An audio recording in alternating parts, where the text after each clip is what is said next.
I'll go ahead and start off by giving you a quick walk around of the exterior. The only thing that catches my attention initially is if you look at the front and rear bumpers, you can see where the shade's just slightly different, but I'm usually kind of forgiving when it comes to the front bumper panels and the rear bumper cover, because typically that's where your point of impact is going to be, and they get painted or repaired and they're off. But yeah, this one's off like by a couple of shades, so if that doesn't bother you, then it shouldn't be an issue. Just kind of zooming in on the front bumper area, you can just see where there's some scrape marks down there at the lower edge, and then just some small little scrape marks there as well. I looked at the lens, the headlight lenses. They look pretty straightforward. Sometimes you see some cloudiness, but it doesn't seem to be the case on these, so that's good news. I also get you some paint meter readings. This is an electromagnetic paint meter. What I can do is I can check for hidden damage and the thickness of the paint. So 3.5 seems to be the average. Anything above that or below that, then there's a possibility of some repaint. Again, looking at the front, looks pretty clean. Again, with the left headlamp lens, looks pretty straightforward. I took pictures of the hood lines. They look pretty straight. Okay. Windshield, I didn't see any obvious cracks or chips. All right, and then I've got captured the number already. And here's the top view of the dash. I like to just check for cracks, blemishes, and what have you. Just a couple more readings here on the hood, 3.5 and 3.5. Going on the left fender, 3.5, good solid reading. 2.5, 2.5, and 3. All right, and here looking at the left front wheel, tire looks, don't see any obvious damage. Treads looks pretty deep. And I looked inside of the wheel well, looked pretty clean. I also took a look at the DOT numbers, and the tire looks like it was manufactured in 2016. I'll try to get the camera in there to see if we can capture the brake pads thickness. So stand by.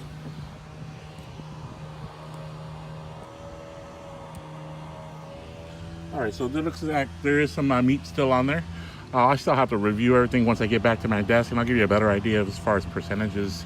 The glass here looks good, and then the mirror, I always like to check these for scrapes, and looks like it's nice and sturdy. Just a small little scuff there. Let's get some door panel meter readings, 3.5 and 3. Didn't see any obvious dings or dents here. Glass in good shape. Always like to check this trim. For whatever reason, they get scraped up or beat up sometimes. And a quick look at the top of the roof. Okay, looking at the sliding glass door. Let's see here. A little adjustment here, stand by. Okay, 5.5, 4, and 4. Just some minor little scuffs there. I didn't even pick that up initially, but that's why I like having these cars out in the sun, because depending on your angle, you can pick up on all kinds of stuff that you typically miss on the first pass. All right, 5 and 7. So I shouldn't get a reading on that. That's not an actual reading because of the material. And then the rear bumper. Take a little side view.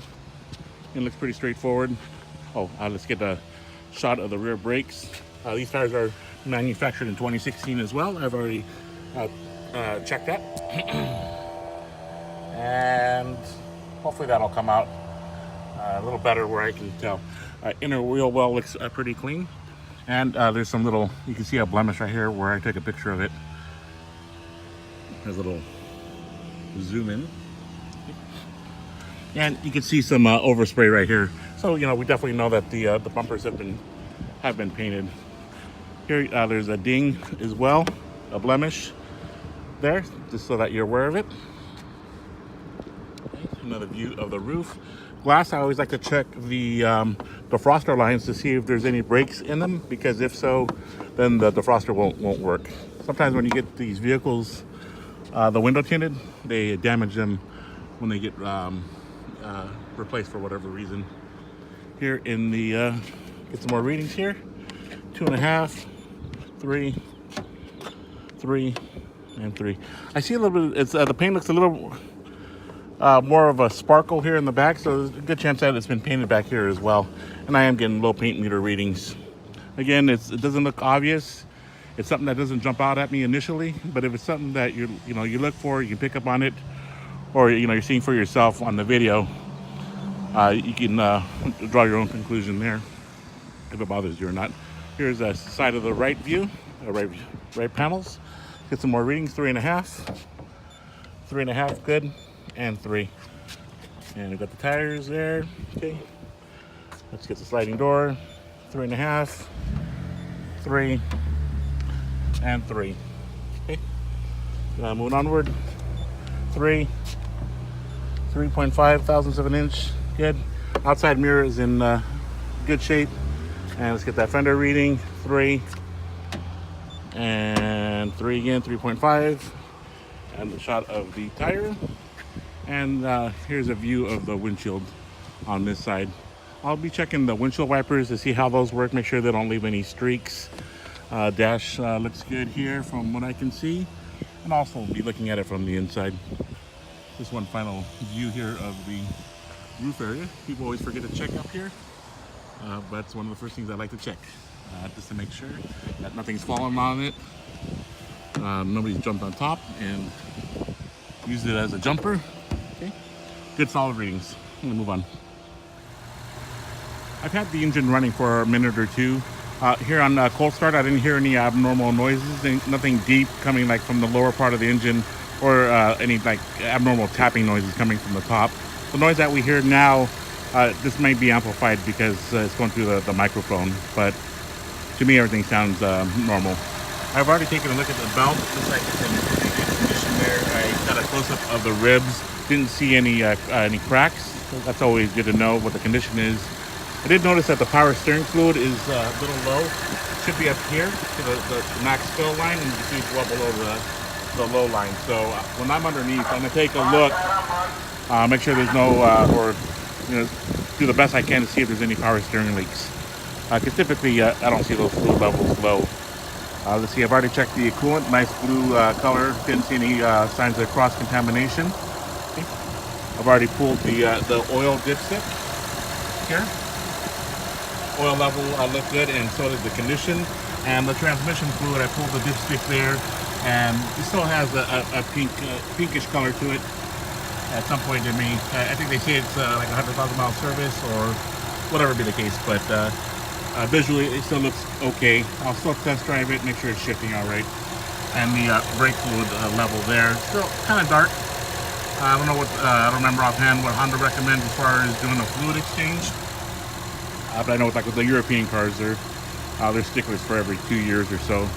But I pulled the cap, I didn't see any sludging, so just getting a little bit on the dark side. Okay.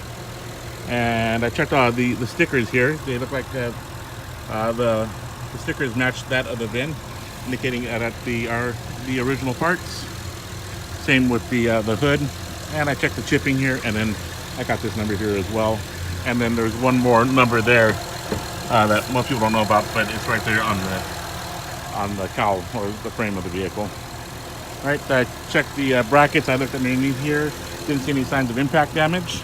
Anything obvious, I should say. Right? And I also looked at the exhaust to see if there's any premature engine wear indication. Typically, you see like smoke coming out, but it looks pretty clear.